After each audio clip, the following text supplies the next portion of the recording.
Alright, I wanted to go over two things at the first. So I posted a little short video over problems that can arise due to parallel programming. So usually we start out only teaching sequential code, but this project Lead the Way also includes event handling so that we can make our games interactive and our code interactive. In order for it to be interactive, we have to create multiple threads. So we have to make our program somewhat parallel. Problems can occur. For example, if you create a timer, that timer is gonna be running on its own thread. It's gonna sit there and wait for 1,000 seconds, and then it's gonna randomly execute. So in another bit of code, if you have, for example, a flag checking to see if timer is up, the timer code is executing in parallel. So what could happen is one line of code, like you can get here, you can check to see if timer flag is false, and if it's not false, you'll come in here and do this. However, that timer code is running in parallel, so timer up can be changed somewhere between the time this line is executed and when you actually enter the loop. Usually, to prevent issues due to parallel programming, you try to prevent multiple different threads from writing to the same variable at the same time, or updating the same object. For example, when you do pin up and pin down and go to, you're modifying a turtle. And if two different threads are modifying the same turtle at the same time, it can cause issues.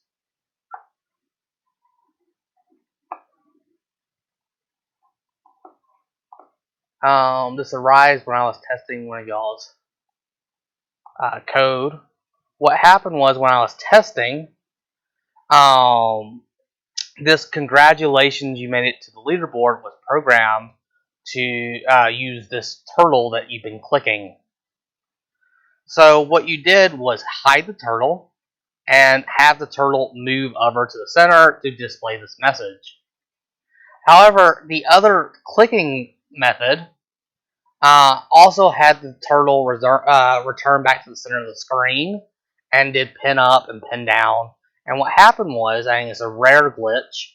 It just so happened that the order of execution caused it to write pin down, and then this message, when it was generated, it caused it to move over to display it, and it produced this error where this turtle is appearing on the screen, which should be hidden. Again, if you can avoid writing to the same turtle, it works better. Another thing I wanted to clarify is how reading from a file works. So imagine that you had a file that contains 3 lines and 2 blank lines. How this would be stored in the computer is we have the first line followed by a new line character. There's the new line character. The text, like this browser, doesn't display new line characters, or they do, but it's a actual new line. And then we have the second line, followed by a new line character. Then we have the next line here, followed by a new line character. And so here is this. So this right here with the new line character. And then right here, this last line, in between the fourth blank line, this blank line, and this blank line, has just a new line character. So when you're reading this string of characters, it'll generate the list of strings would be one string containing the first line of the new line character, second line, third line, which is index 2, and then this line has a new line character, and it'll be like this. So you'll end up with 4 lines, not 5, even though it looks like there's 1, 2, 3, 4, 5. When you're running it, it'll actually just be 4 indexes or elements in the list. Now, if you had written something here, so for example,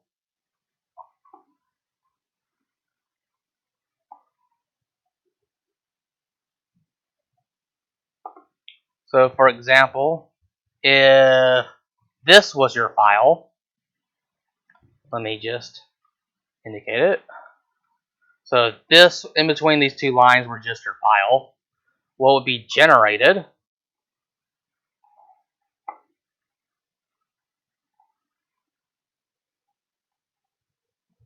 would be a list that would contain these elements. Python is weird and doesn't like to include a fourth element that is empty. A lot of other programming languages, if you remove this, would have an empty string on the very last line. Python doesn't like to include the empty string. Also, some languages would also add a null character here indicating the end of file.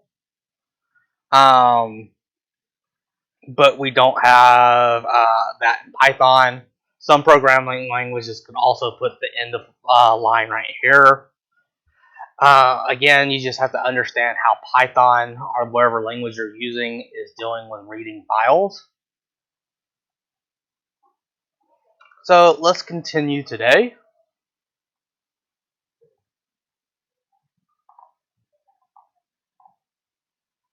So for your typing game to work, apples will fall from the tree.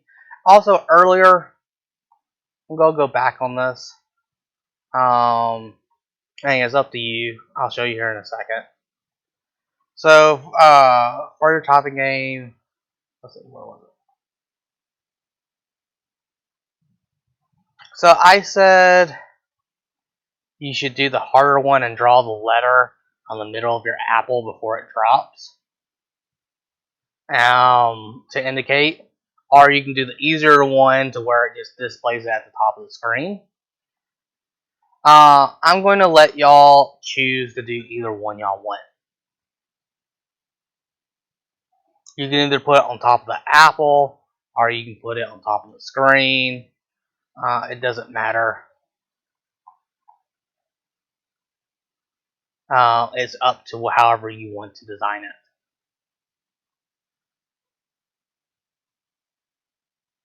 So let's look at Tracer. You may have noticed that the apple is bouncing around as you do the letter A. To prevent this from happening, you can turn off the tracing of your turtle's path as shown below. Using tracer method and our update method in your own code to make sure the turtle's path is only being traced whenever you want it to during its fall. Experiment with the sample code below to see how tracer and update methods of the screen class function. So I've went in here and added the reducer speed, and let me comment out all these tracers.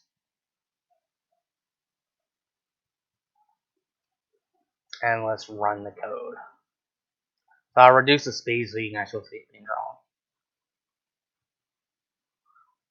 drawn. So it generates this. Now let's come over here and set tracer to false and rerun it. Note, it no longer draws the turtle moving. Let's come over here and set tracer to true here. Oh, look at that. Look at the first one that drew. It's instant. So what tracer does whenever you turn it off is it kind of stops the program from painting. So it kind of stops the drawing from being displayed during these actions. So the turning it making the heading 45 degrees, moving it forward by 200 doesn't display immediately to the screen. And until you turn tracer back on. I can turn tracer off again. And again, we don't see this line being generated. If you don't want to resume tracing, so if you want to keep it permanently off, you can also call when update. So that updates right when this is done, finished. So right whenever this line is executed, all the modifications you drew will be re-updated onto the screen. Turning tracer true also calls update and does that. So for example, we can keep tracer off, and just so again, let me remove this. So with tracer being set to false, the screen will never update until you turn tracer back on or call when screen update. And now we can see that right when it executes this line, it will update the screen with all the modifications you did. I believe that it will also do the same thing if you did tracer true. Yes. And the difference between turning tracer to true and just calling update is that if I were to add another, for example, this, you can see that it begins drawing it. So this resumes tracing versus if I did update, it does not resume tracing, but it still displays everything. So this won't be called until I call update again. This can significantly increase the speed at which your code runs, because having it trace the path slows down the code significantly. Let me look at the solution. I don't think they actually use this. It's just up to you.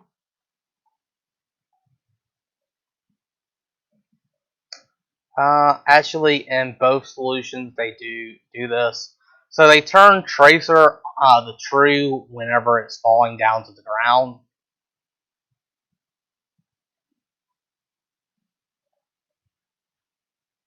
And they turn it off temporarily whenever it's not. I'm not. Usually, so it depends on where you're going to be putting that letter. If you're putting the letter on top of the apple, you'll need to prevent it from flickering. Or if you see any flickering, you might need to be using tracer.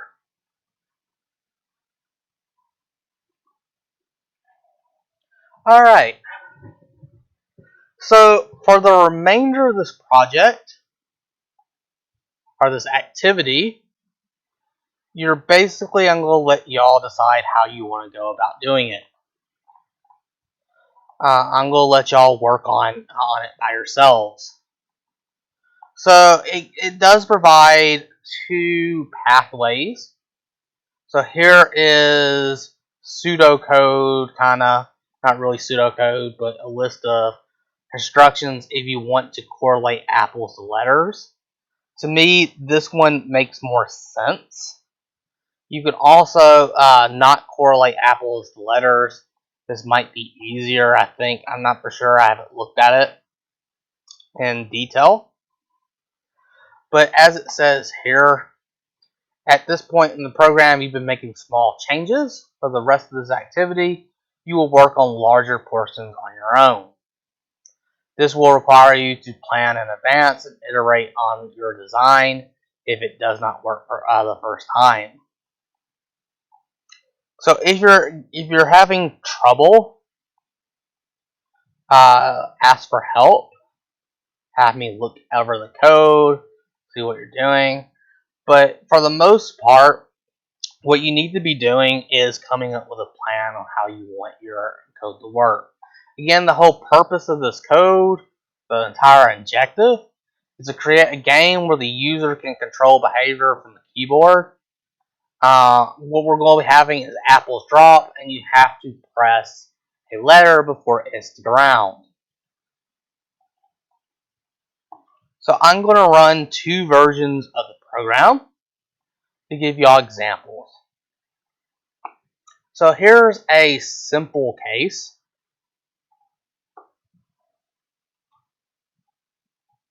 Alright, so here's the game. I press T, I, S, R, B, X, F, G, A, U, K, Y, Z.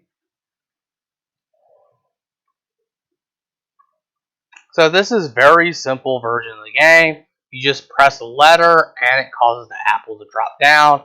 When it hits the ground, it disappears. And now you complete the game. Not a very fun game. Not very detailed. Very simple. Let me show you a more advanced way of doing it.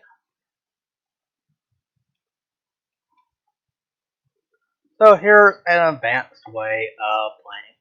Look, the game doesn't begin. So type these letters as the name is inside. Click on the screen to begin. So I'm clicking. Oh, press E for easy, M for medium, H for hard. Let's do easy.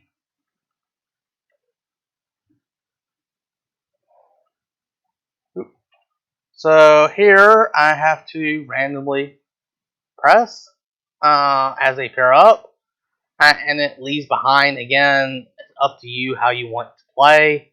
It colored it red if I missed, blue if I got it right. So I caught 9 out of 10 fruits before they fell. So as soon as so let me play again. Let me put it back on easy. So notice that it goes and it turns it red if I'm missing. O, U,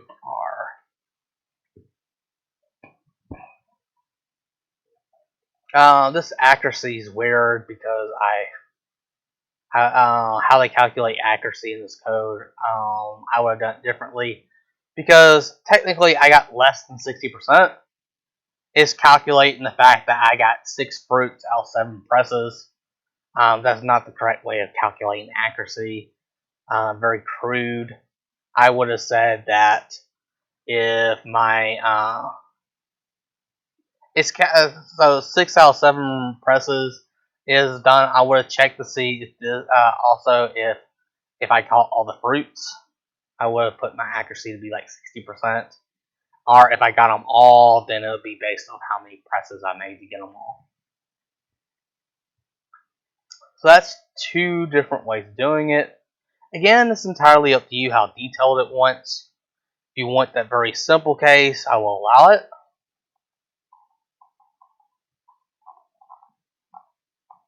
But read on ahead and review the list. Do randomness. I will give you a hint. So on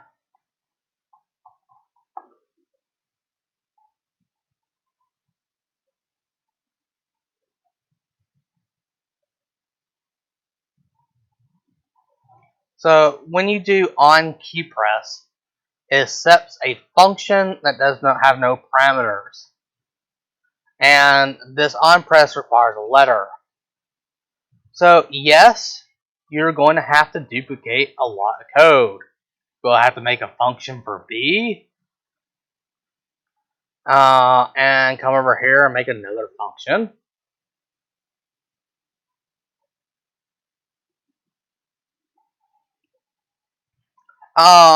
What I suggest is you're not going to want to be putting and creating all a bunch of code. Instead, you're going to have, for example, draw letter that takes a letter, for example.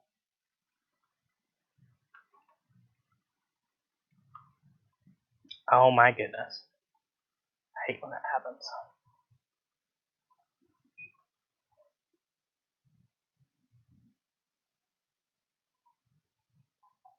Yeah, I have to wait for this to finish.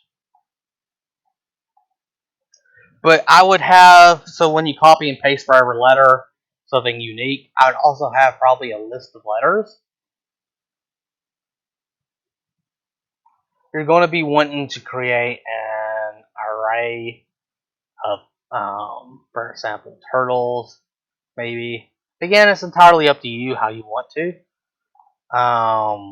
do this.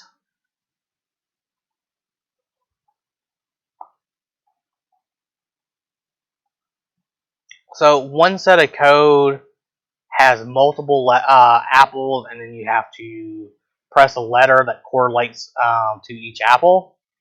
The other version, it just pops up a letter, and there's only one apple on the screen at a time, so there's no correlation between apples and letters.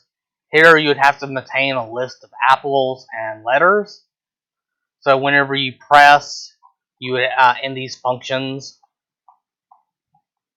So what you would do is, so you want to make these functions that you're going to copy everyone be generic. So you come over here,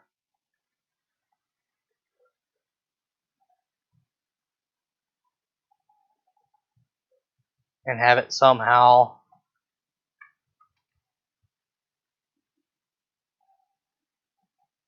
do like logic like this.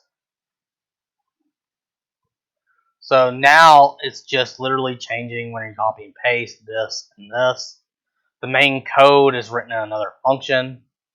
Since all of these are doing the same thing, you'd also want one for dropping. If you're doing where you're correlating multiple apples with multiple letters, or I mean like you have multiple apples on the screen, each one corresponds to a letter, you're going to have a list. Fruit, and a list of letters. So, and then you'll add multiple letters and fruits. So initially it would have something like this. And then you would do, let's see, Python. How to check if something is in a list. How to check if an item exists. So you could do if, at, and this. So you can come over here. If a in list of letters.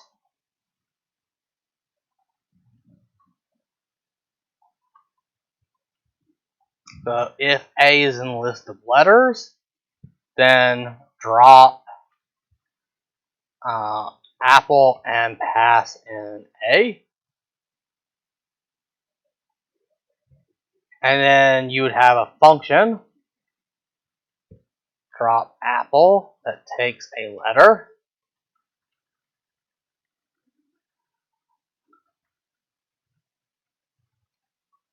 And then it would, you need to get the index of the letter. So and figure out, so you can go to that whatever index is, corresponds to the turtle representing the fruit, and then cause it to drop down the screen. Note too that you're going to want to kind of use lowercase letters here.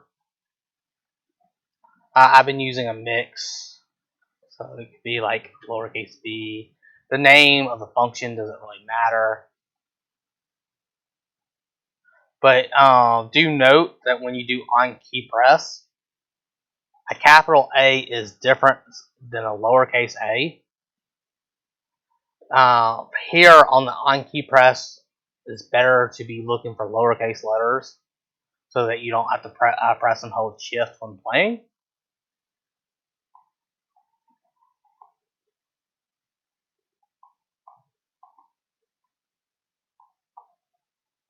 But decide on which route you want to go, how advanced you want to make it.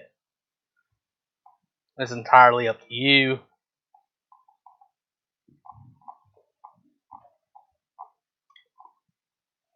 but that's what we'll be doing today and tomorrow. Just be working on it. If there's any issues, we'll continue Monday.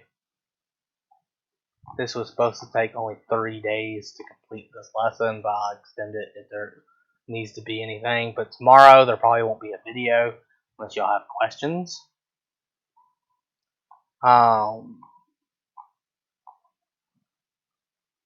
That's it for the day. Here's the code word.